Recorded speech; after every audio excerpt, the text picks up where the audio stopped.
4 సార్లు ఎమ్మెల్యేగా గెలిచి ఒక ఉమ్మడి జిల్లాలో కీలక పాత్ర పోషించిన ఆ సీనియర్ పరిస్థితి ఇప్పుడు దిక్కు దివానం లేదన్నట్టుగా మారిపోయిందా?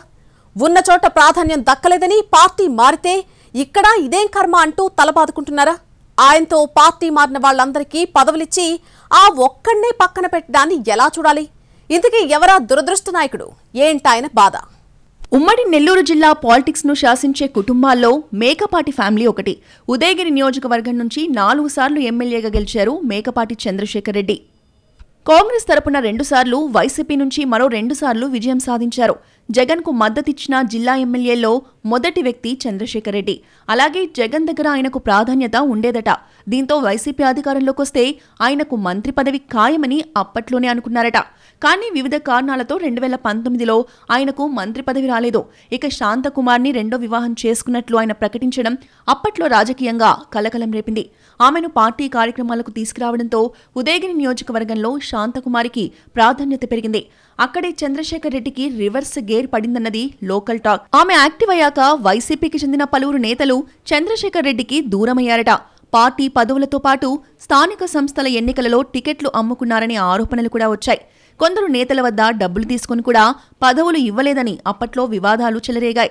ఇక నాడు ఉదయగిరిలో పార్టీ పరిస్థితిని చక్కబెట్టేందుకు వైసీపీ అధిష్టానం చర్యలు చేపట్టినా ఎలాంటి ఫలితాలు ఇవ్వలేదు. అప్పట్నుంచే పార్టీ అధిష్టానానికి మేకపాటి చంద్రశేఖర్ రెడ్డికి గ్యాప్ మొదలైంది. ఉదయగిరిలో పార్టీ పరిస్థితి బాగాలేదని 2024 ఎన్నికల్లో అవకాశం కల్పించలేమని చంద్రశేఖర్ రెడ్డికి జగన్ క్లారిటీ ఇచ్చేయడంతో వైసీపీకి దూరమయ్యారాయన. ఇదే సమయంలో జరిగిన శాసనమండలి ఎన్నికల్లో నెల్లూరు జిల్లాకు చెందిన అప్పటి వైసీపీ ఎమ్మెల్యేలు కోటంరెడ్డి శ్రీధర్ రెడ్డి, ఆనం రామనారాయణ రెడ్డి, మేకపాటి చంద్రశేఖర్ రెడ్డి, గుంటూరు జిల్లా తాడికొండ ఎమ్మెల్యేగా ఉన్న ఉండవల్లి శ్రీదేవి టీడీపీ అభ్యర్థికి ఓటు వేశారనే ప్రచారం సాగింది. తర్వాత వీరిని సస్పెండ్ చేసింది వైసీపీ అధిష్టానం. దీంతో ఈ 4 నేతలు టీడీపీకి చేరువై కొంతకాలం తర్వాత ఆ పార్టీలో చేరిపోయారు. ఈ క్రమంలో ఈసారి ఉదయగిరి నుంచి టీడీపీ అభ్యర్థిగా పోటీ చేసేందుకు అవకాశం వస్తుందని భావించారు చంద్రశేఖర్ రెడ్డి. కానీ ఆ ఛాన్స్ దక్కలేదు. ఎన్నికల అనంతరం సముచిత స్థానం కల్పిస్తామని హామీ ఇచ్చారట చంద్రబాబు. ఆనం రామనారాయణ రెడ్డి, కోటంరెడ్డి శ్రీధర్ రెడ్డిలకు మాత్రం ఎమ్మెల్యేలుగా పోటీ చేసే అవకాశం దక్కింది. చంద్రశేఖర్ రెడ్డి భార్య శాంతకుమారికి టీడీపీ రాష్ట్ర కార్యదర్శిగా పదవిని ఇచ్చారు.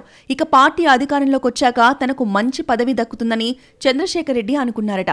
కానీ 2 విడతల నామినేటెడ్ పోస్టుల భర్తీలో చంద్రశేఖర్ రెడ్డితో పాటు ఆయన భార్యకు కూడా ఎలాంటి పదవి దక్కలేదు.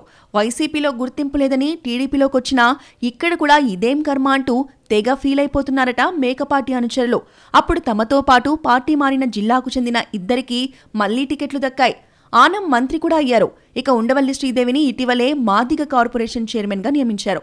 అయినా నా ఒక్కడిని మాత్రం ఎందుకు టీడీపీ అధిష్టానం పట్టించుకోలేదన్న బాధ సలుపుతోందట చంద్రశేఖర్ రెడ్డికి.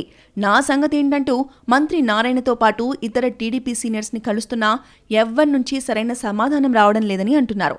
సరైన గుర్తింపు లేకపోతే నియోజకవర్గంలో తిరగడం కష్టమని చెప్తున్నా ప్రస్తుతానికి మా చేతుల్లో ఏమీ లేదన్నట్టుగా ఉందట వారి వ్యవహారం. ఈ పరిణామాలతో అయోమయంలో పడింది మేకపాటి గ్రూప్. ఇదంతా చూస్తున్న వాళ్ళు మాత్రం సార్ రెంటికి చెడ్డారా అని గుసగుసలాడుకుంటున్నారట.